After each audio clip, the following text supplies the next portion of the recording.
Les enquêtes en ligne, aujourd'hui, elles s'intègrent dans un environnement qui connaît une double évolution.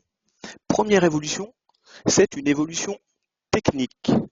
Les outils, les outils évoluent, les outils numériques se développent, sont maintenant omniprésents, ils prolifèrent un petit peu dans tous les domaines et ils deviennent très accessibles. Du coup, les lieux d'expression sont de plus en plus nombreux, puisqu'on est invité généralement à s'exprimer dans des enquêtes email, mais aussi sur des forums, mais aussi sur des bornes, ce qui a pour effet de créer des nouvelles pratiques au sein de toutes les couches de la population. À savoir, en tant que consommateur, en tant que citoyen, en tant que pratiquant, on a pris l'habitude de s'exprimer, on veut donner son avis, mais dans le même temps, on recherche des informations, on recherche des avis avant de prendre des décisions, avant de se positionner sur tel ou tel sujet. On veut s'exprimer, on veut s'informer. Autre évolution de notre environnement, l'action locale est en pleine évolution. Alors, de nouveaux périmètres se dessinent, que ce soit par la fusion des régions, par le regroupement des communes en agglomération, en communauté de communes, etc. Et puis en même temps, ces nouveaux périmètres génèrent des nouveaux questionnements. Dans le même temps également, la gestion de l'action locale se fait plus directe. Quand on veut consulter les visiteurs d'un musée, on s'adresse à eux directement. Quand on veut connaître la perception d'une bibliothèque, c'est pareil. On se tourne de plus en plus vers le public concerné. Et de la même façon, quand on veut connaître la perception de l'accueil de la mairie, des horaires d'ouverture, etc., on procède de plus en plus à des questionnements directs. Dans ce contexte, doublement favorable, que ce soit au niveau technique ou au niveau des pratiques, les enquêtes en ligne présentent de nombreux avantages. Le premier, le plus évident, elles sont économiques. Elles coûtent peu cher à mettre en place. Elles permettent, sur un deuxième plan, des questionnaires qui sont vivants et attractifs, bien plus que ne pouvaient l'être les questionnaires papier. Grosse nouveauté des enquêtes en ligne, elles permettent une diffusion large. Et enfin, un avantage et peut-être pas le moindre, elles sont de plus en plus simples à mettre en place jusqu'à la production des analyses qui sont maintenant tout à fait performantes pour un niveau de complexité vraiment réduit. Premier avantage de nos enquêtes en ligne, elles sont économiques. Bien évidemment, qui dit enquête en ligne, dit disparition des coûts d'impression. Plus d'imprimeurs, plus de routage, etc. Vraiment un gros poste qui a disparu. Les coûts de diffusion, pareil, ont suivi le même chemin. Avec nos enquêtes en ligne, on fait l'économie de l'affranchissement. On n'a pas d'appel ou de campagne téléphonique à prévoir. De même, enquête en ligne, ça veut dire pas de ressaisie, pas de retraitement manuel, donc pas de coût humain pour l'enregistrement des données. Et là encore, un poste où on gagne du temps, donc où on économise des budgets, c'est sur le partage des résultats. Les résultats, puisqu'ils sont en ligne, on peut les partager maintenant beaucoup plus facilement, et là encore, sans traitement manuel. Donc, économie sur plus d'un plan grâce aux enquêtes en ligne. Deuxième avantage important avec les enquêtes en ligne, elles permettent des questionnaires vivants et attractifs. Pourquoi c'est important? Parce que nos questionnaires, s'ils sont vivants et attractifs, ils vont permettre de capter l'attention du répondant et ils vont conserver l'intérêt du répondant jusqu'à la fin du questionnaire. C'est-à-dire que non seulement avec des enquêtes séduisantes, on va pouvoir intéresser nos répondants, avoir un taux de retour optimisé, mais surtout, on va essayer de garder notre répondant jusqu'au bout du questionnaire pour limiter les taux d'abandon. Alors, nos questionnaires vivants et attractifs, ils sont d'abord graphiques. Ils permettent des présentations illustrées, des murs d'images, des logos, des pictos, des vidéos même.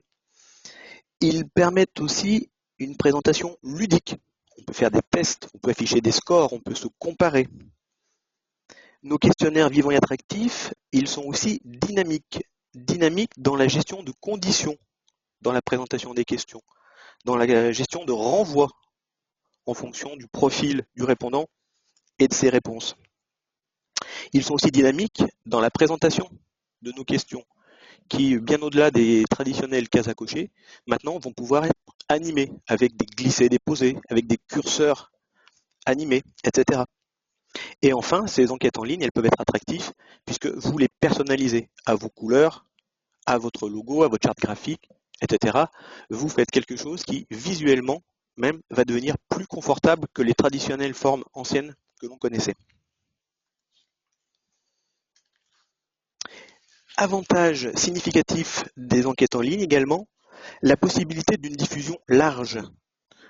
Dans les nouveaux canaux qui sont à notre disposition aujourd'hui, on a le SMS. Vous pouvez tout à fait prévoir une enquête en ligne dont le lien vers l'enquête sera diffusé par SMS. Vous pouvez, si vous le souhaitez également, intégrer votre enquête en ligne directement dans votre site web, dans votre portail, comme si c'était une page de votre site, comme si elle faisait partie intégrante de votre contenu. Alors bien évidemment, votre enquête, vous pouvez l'intégrer dans le site de la mairie, vous pouvez l'intégrer dans le site d'un musée, d'une bibliothèque, d'une piscine. Vous avez toute latitude pour disposer, pour placer le questionnaire là où il a du sens, là où il intéresse et du coup là où il aura des réponses. Autre canal de diffusion, particulièrement à la mode, les réseaux sociaux. Une fois que vous avez créé une enquête sous forme numérique, eh ben là, c'est extrêmement facile de la diffuser via Facebook, LinkedIn ou Twitter pour avoir un effet de relais, de démultiplication et là encore, optimiser le nombre de retours et toucher la cible qui sera intéressée par votre questionnaire. Paradoxalement, l'enquête en ligne, elle permet même maintenant de collecter des réponses dans des endroits qui pourraient apparaître comme isolés ou mal connectés, mal équipés, puisque vous pouvez la déporter sur des tablettes numériques en mode déconnecté et avec des enquêteurs sur le terrain, procéder à de la collecte sur site, en ville, dans la rue, dans une manifestation, dans un musée, là encore, et synchroniser votre tablette avec la base de données quand vous revenez au bureau avec une connexion Wi-Fi disponible. Enfin, encore un autre canal accessible avec les enquêtes en ligne, vous pouvez déporter votre enquête sur des bornes en libre service. Vous placez votre enquête sur une tablette, vous la téléchargez, vous gérez un mode de libre service qui revient à l'accueil en cas d'inaction pendant un certain laps de temps, et vous enregistrez, là encore, au fil des flux, au fil du trafic dans votre établissement, les réponses de vos usagers.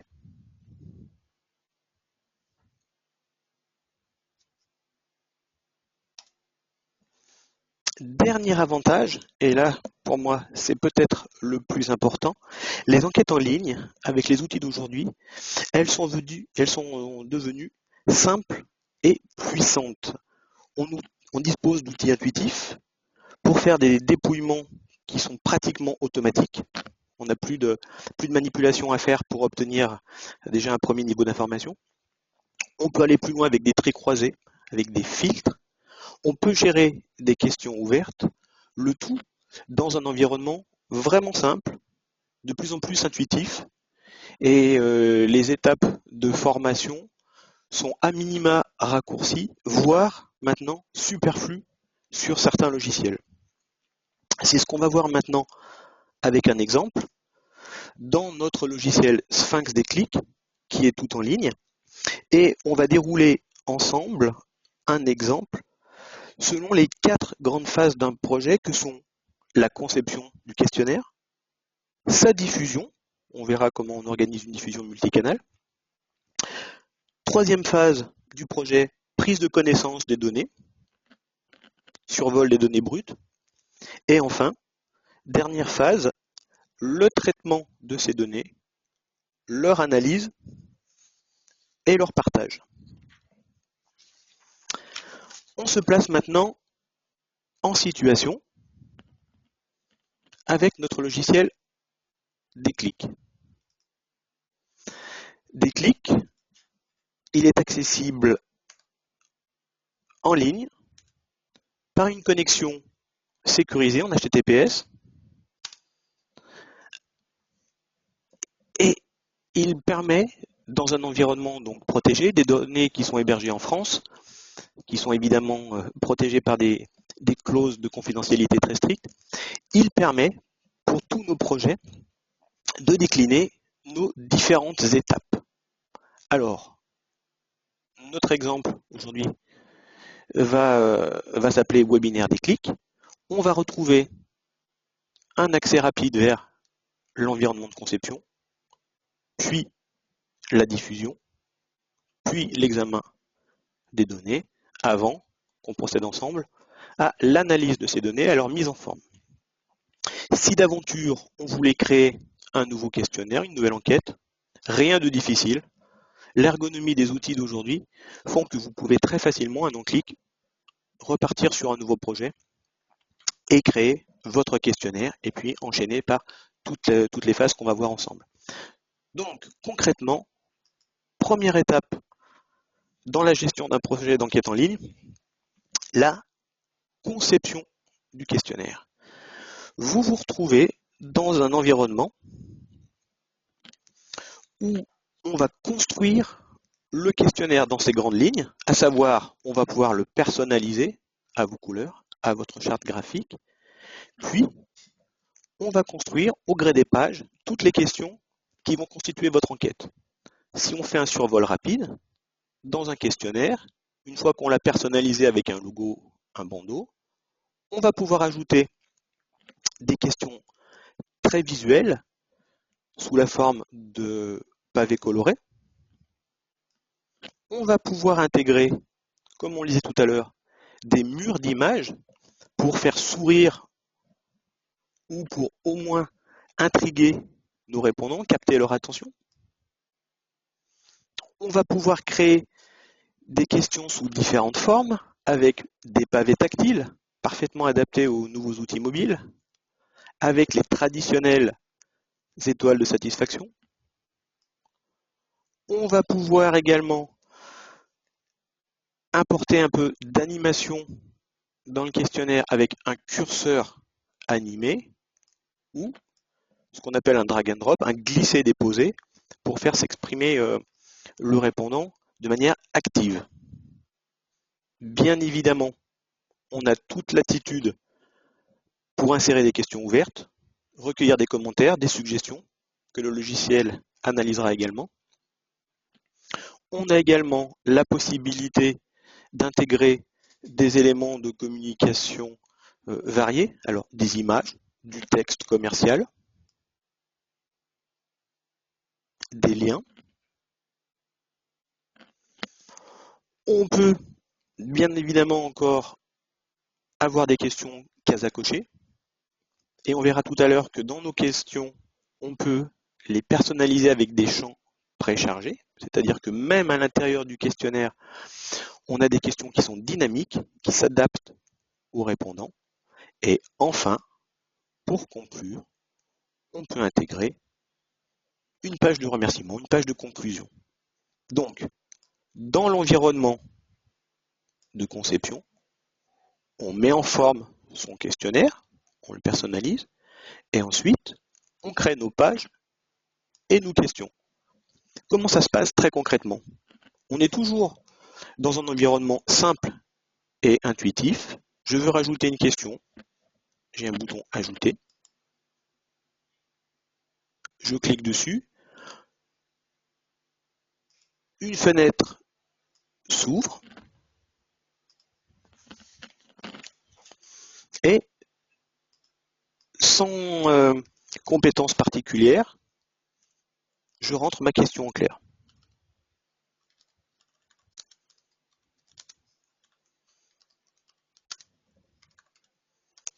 La saisie est directe, pas de programmation, pas de code.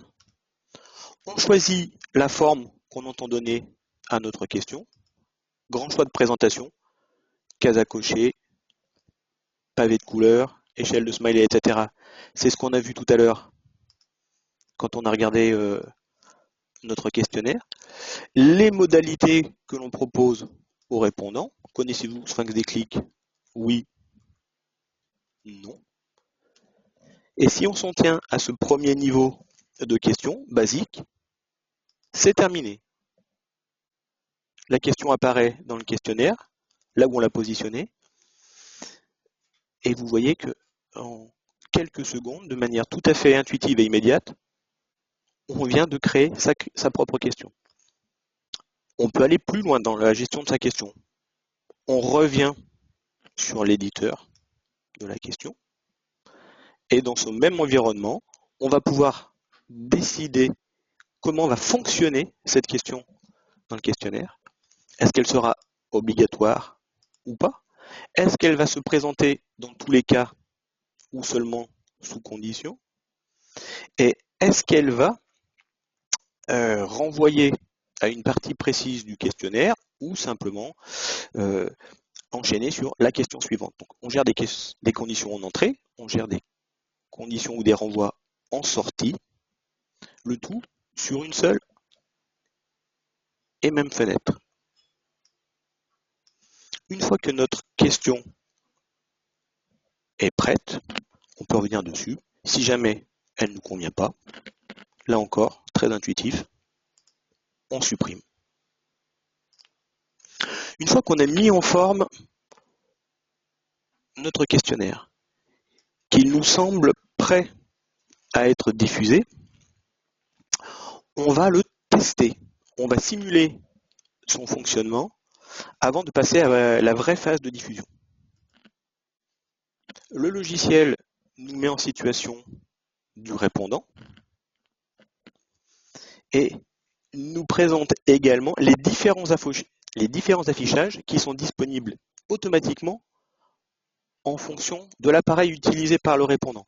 C'est-à-dire que quel que soit le support utilisé, le logiciel va s'adapter automatiquement au bon format. Vous voyez que selon l'affichage que l'on sélectionne,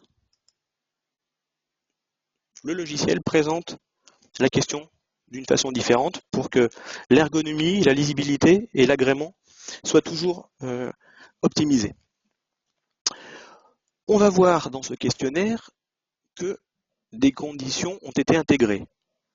En entrée de questionnaire, je pose une question. Voulez-vous voir une enquête ou bien voulez-vous télécharger gratuitement des clics pour test? Je choisis télécharger. Dans ce cas-là, je pars sur un tronçon du questionnaire où on me demande de confirmer une adresse mail ou d'en rentrer une nouvelle. Si je choisis l'autre option en entrée de questionnaire, voir une enquête exemple, on va s'assurer que le déroulement du questionnaire est différent et emprunte bien un autre scénario pour montrer une enquête exemple. C'est le cas, j'ai choisi de voir une enquête exemple, je vois un mur d'images, je retrouve mes pavés cliquables, mes étoiles de satisfaction, mes curseurs animés,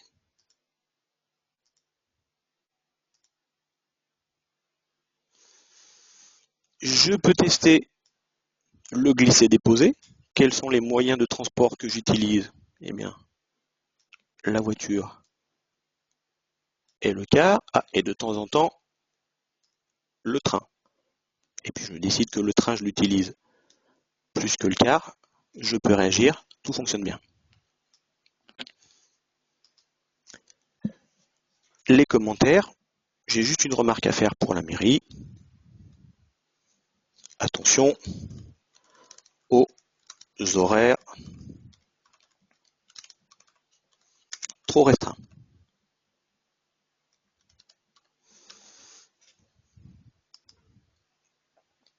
Voilà, j'arrive sur la page commerciale que j'ai inséré dans mon questionnaire. Le déroulement est toujours conforme à mes attentes. Je finis par la page de conclusion. Le test est positif. Le questionnaire se comporte comme je le souhaite. Je peux donc passer à la phase suivante. Questionnaire construit, mis en forme, testé. Je peux le diffuser. Pour le diffuser, plusieurs canaux. Le canal le plus puissant, c'est l'emailing. L'emailing, si vous disposez d'une base d'adresse email, vous allez pouvoir rédiger un message d'invitation qui sera personnalisé. Vous pouvez intégrer dans ce message des données que vous connaissez. Si en plus de l'adresse mail, vous disposez du nom et de la civilité, vous pouvez tout à fait inclure ces variables dans votre message. Chacun va recevoir un lien vers le questionnaire qui sera enrichi d'une clé individuelle, ce qui permettra de savoir qui a répondu, qui je dois remercier, qui je dois relancer, ce qui permettra également de contrôler le type de réponse que j'autorise, réponse unique, réponse multiple. Une fois que vous avez défini votre message, vous allez pouvoir déclencher l'envoi en décidant donc des droits que vous octroyez, que vous autorisez. Pour la démonstration, je vais envoyer l'invitation à répondre à tous nos inscrits à cette présentation, les destinataires non contactés.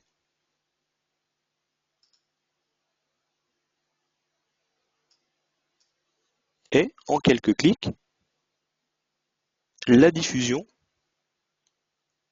est réalisée. Je vois arriver ici le mail que je viens de diffuser avec le lien vers le questionnaire. Si vous le souhaitez, vous pouvez cliquer sur le lien, vous reverrez exactement le questionnaire qu'on a construit ensemble, vous pourrez vous exprimer, revenir dessus, etc. En plus de l'emailing, qui est donc, on va dire, la voie royale aujourd'hui pour diffuser un questionnaire et bien maîtriser les réponses, vous pouvez tout à fait diffuser votre questionnaire via les réseaux sociaux. On a prévu des partages sur Facebook, Twitter ou LinkedIn. Vous pouvez, on en a parlé tout à l'heure, intégrer le logiciel dans un site existant, puisqu'on vous fournit l'iframe, les webmasters devraient se retrouver dans ce vocabulaire. Bref, quelques petites lignes de code que votre webmaster peut utiliser pour intégrer le questionnaire dans ses pages. On peut diffuser par QR code. Alors là, QR code, ça peut être sur Abribus, sur une publication périodique, sur un programme, sur des questionnaires papier, malgré tout avec un QR code. Bref, vous pouvez utiliser le papier pour relayer encore l'enquête en ligne et vous pouvez enfin déporter votre questionnaire sur des tablettes. C'est avec ces tablettes qu'on pourra faire la collecte en mode déconnecté, que ce soit via des enquêteurs sur le terrain ou via ces fameuses bornes en libre service. Donc, diffusion par emailing, le canal le plus précis, le plus rigoureux, peut-être le plus puissant, par les réseaux sociaux, en intégrant le questionnaire dans un site existant, par QR code ou en téléchargeant notre questionnaire sur un mobile. Une fois que le questionnaire a été diffusé, nos différents destinataires vont s'exprimer, cliquer sur le lien, et on arrive tout naturellement à l'étape suivante, l'examen des données, où on retrouve en colonne nos différentes questions, et en ligne, nos différents répondants. À ce stade, on a la possibilité d'intervenir dans le tableur pour éventuellement corriger des choses qui nous semblent peu judicieuses ou déplacées, des commentaires un peu virulents, des attaques directes personnelles qui n'auraient pas la place dans notre enquête. À ce stade, on vient, on nettoie nos données brutes avant de passer à l'analyse. On peut également, si on le souhaite, exporter ces données brutes pour les extraire de notre compte en ligne Déclic et les conserver en local sur notre poste. Une fois que nos données sont collectées, qu'on a atteint la quantité qui nous semble judicieuse pour notre enquête, ou qu'on a atteint la date limite fixée pour la consultation, on a la possibilité alors de passer à la dernière phase, la phase d'analyse. La phase d'analyse, elle produit automatiquement, sans action de votre part, tous les tri à plat. Par exemple, sur notre questionnaire, on voit que pratiquement 90% des répondants ont voulu voir l'exemple, alors que seulement une dizaine de pourcents a voulu télécharger et tester le logiciel. Si on déroule notre questionnaire, on a une présentation illustrée automatiquement par le logiciel de toutes les questions. Tous les tri à plat sont présentés. Là, on voit par exemple que nos répondants ont voulu, a priori d'abord, augmenter la satisfaction de leurs usagers. Vous pouvez, comme ça, en un clin d'œil, avoir un survol rapide, en temps réel, et ça prend tout son sens, des résultats de votre consultation. Si vous voulez aller plus loin, si ces premiers tri à plat ne vous satisfont pas, vous avez évidemment la possibilité de créer vous-même des analyses. Alors, soit vous revenez sur les tri à plat et vous décidez de les modifier, rien de plus simple, vous voulez changer la présentation, vous le faites instantanément, les couleurs vous déplaisent, vous changez également les couleurs. Tout ça se fait à la volée, en temps réel, et en se laissant guider par l'environnement. Si vous voulez donc dépasser ce stade des tri croisés, des tri à plat, vous pouvez construire vos tri croisés. Comment ça se passe? Vous définissez une variable en ligne et une variable en colonne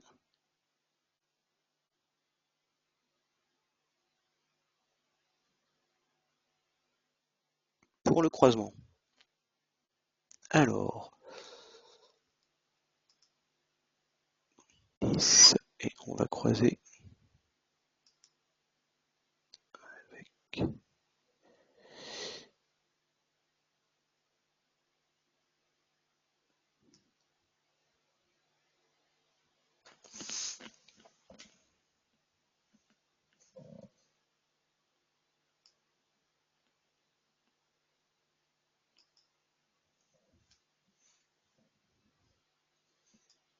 donc vous choisissez vos deux variables, la machine vous propose un tri croisé, on va modifier la présentation pour quelque chose de plus sympathique.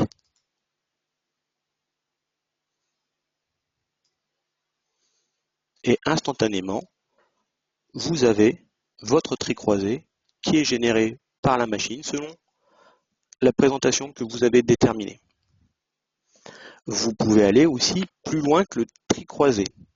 Vous pouvez, si vous le souhaitez, faire des matrices qu'on appelle chez nous importance-performance, où vous allez déterminer le poids et la performance item par item. Alors je déplace un petit pavé qui me dérange. Voilà. Vous pouvez regarder par exemple sur cette matrice qui se lit selon deux axes. En horizontal, la performance, la notation, et en vertical, l'importance, le poids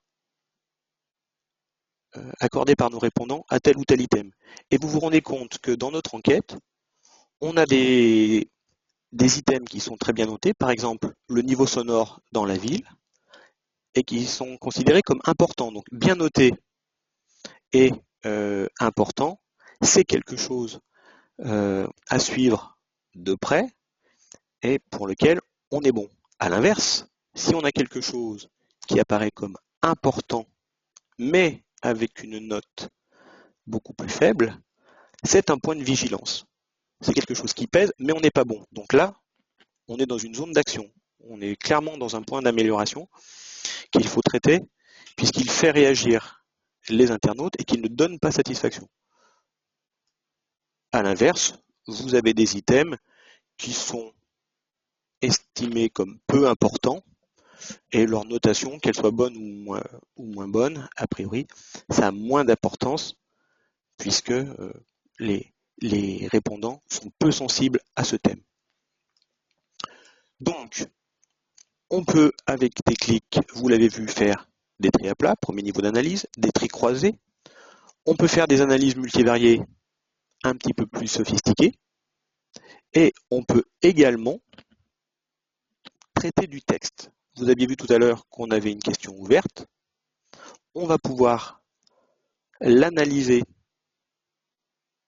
avec des clics, puisque par défaut, des clics nous proposent un nuage de mots.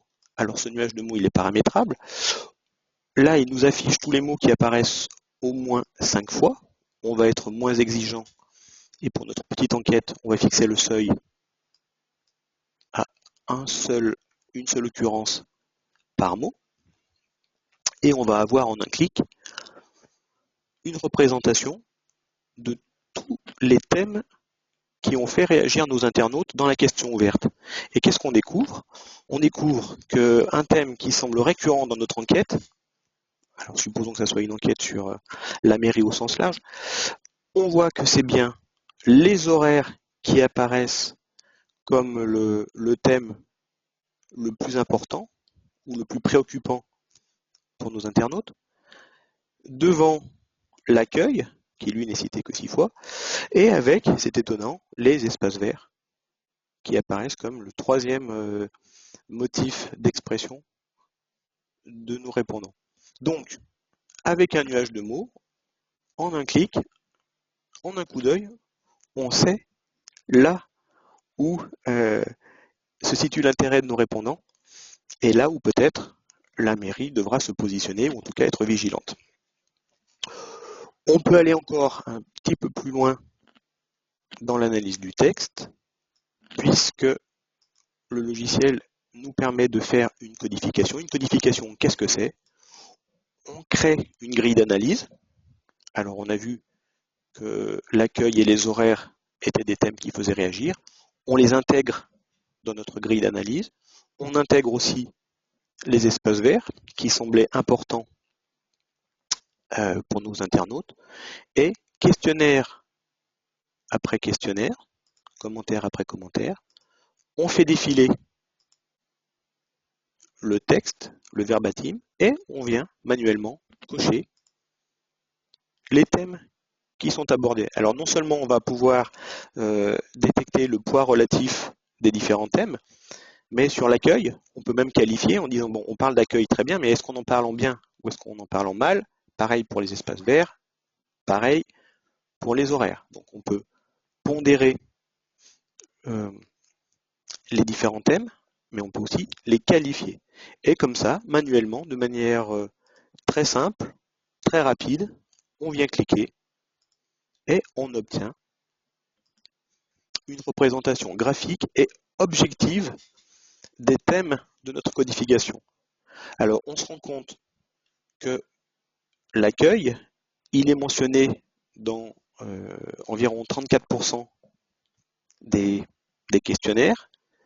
Il est jugé bon majoritairement, et il y a une petite partie de nos internautes qui, eux, s'expriment de manière défavorable. Mais l'accueil, on en parle dans 33% des cas, et grosso modo, il est plutôt bon. Si on regarde les espaces verts, ils font beaucoup moins réagir puisqu'ils ne concernent que 20% de nos répondants. Par contre, l'approche est tout à fait différente puisque là, on obtient une perception beaucoup plus critique, beaucoup moins favorable.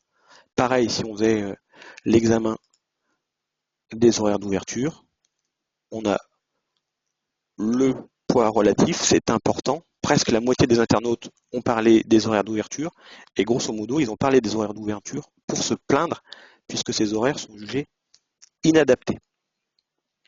Donc, avec un outil d'enquête en ligne comme Déclic, de la conception à l'analyse des résultats, vous avez tous les outils pour traiter votre projet. Vous avez même la possibilité, si vous le souhaitez, de diffuser et de partager vos résultats, vos analyses, puisque vous pouvez évidemment les imprimer, vous pouvez les exporter, on peut les exporter en Word ou en PDF, et vous pouvez aussi les diffuser, c'est-à-dire que vous allez créer des liens, et en communiquant ces liens à vos interlocuteurs, vous leur donnez la possibilité de suivre en temps réel les résultats de l'enquête sur les indicateurs que vous leur avez communiqués. Donc, les enquêtes en ligne, on se rend bien compte que maintenant, elles sont extrêmement faciles à construire, elles peuvent être sympathiques, vivantes, elles sont faciles à diffuser, l'analyse n'est plus du tout compliquée comme on pouvait l'imaginer, le partage des résultats est simple, donc dans tous les stades du projet, les outils existent pour vous permettre des consultations rapides, économiques et aisées. Donc si vous avez des doutes, et si je n'ai pas réussi à vous convaincre sur l'ergonomie et la puissance des outils, je vous engage à revenir vers vos contacts Sphinx, à demander gratuitement un accès à notre logiciel Déclic. Nous pouvons également prévoir des démonstrations. Nous pouvons également vous accompagner sur vos projets. Donc n'hésitez pas, faites le test. Vous verrez que les enquêtes en ligne sont désormais maintenant tout à fait abordables à tout point de vue. Le logiciel que j'ai utilisé aujourd'hui, c'était donc Déclic. Il est accessible non seulement en abonnement à la durée, mais il est également disponible, c'est une nouveauté, cette fois en acquisition à la consommation. Si vous avez des budgets d'investissement, mais par contre des restrictions sur les budgets de fonctionnement, vous pouvez tout à fait faire l'acquisition de Déclic pour un volume correspondant à votre projet. Vous avez un projet pour 5000 répondants, pour 2000 répondants, une formule Déclic en acquisition existe. Donc n'hésitez pas à nous contacter, nous sommes à votre disposition et ce sera avec plaisir qu'on vous présentera cette formule et qu'on partagera avec vous vos projets d'enquête. Alors, je consulte les questions. Mais écoutez, pas de questions sur Déclic et les enquêtes en ligne. Donc il me reste à vous souhaiter une bonne journée et je vous renouvelle mon invitation à vous rapprocher de Sphinx pour évoquer vos projets et les solutions qui existent. Je vous remercie, je vous souhaite une bonne journée.